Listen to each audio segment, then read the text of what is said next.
জীবনে পড়াশোনা যা করেছি, খুব কম করি বা বেশি করি, এই শ্যাটা শব্দটা কোনো জায়গায় কোনো বইয়ে পাইনি। তো এবার নতুন শিক্ষামন্ত্রী এসেছে। তো এবার মনে হয় কোনো বইয়ের অন্তর্ভুক্ত হবে এই শ্যাটা শব্দটা। এটার মানেও জানি না। এটার মানে একমাত্র শিক্ষামন্ত্রী জানে যে তিনি এটার মাধ্যমে কি বোঝাতে চেয়েছে। তো আশা করি এইবারে যেসব বাচ্চাদের বা বড়দের বা যে কলেজের হোক, স্কুলের হোক বই বেরোবে, সেই বইয়ে যেন এই শ্যাটা শব্দটার মানে আমরা দেখতে পাই। আর এটা আমরা আশা করব। নাহলে আমরা চাইবো যে শিক্ষামন্ত্রী এসে এই শব্দটার ভালো করে বিশ্লেষণ করুক। আমাদেরকে ভালো করে জানাক এটার মানে কি? আমরাও জানতে চাই, অধীর আগ্রহে আছি। শিক্ষামন্ত্রী তো আমাদের শিক্ষা দেবে। আমরা তো শিক্ষামন্ত্রীর কি শিক্ষা দেবে, ঠিক সেসব শিক্ষা নেওয়ার জন্য তো আমরা বসে আছি অধীর আগ্রহে। তো শিক্ষামন্ত্রী যেন অবশ্যই এই শব্দের বিশ্লেষণ করে আমাদেরকে বলে সুন্দর করে।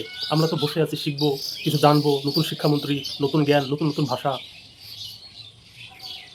তো শিক্ষামন্ত্রীর কাছে আমার অনুরোধ থাকবে এই শব্দটার ভালো করে একটা আমাদের ক্লাস নেওয়ার জন্য। যেন আমাদেরকে বুঝিয়ে দেয় এই শব্দটার মাহাত্ম্য কত।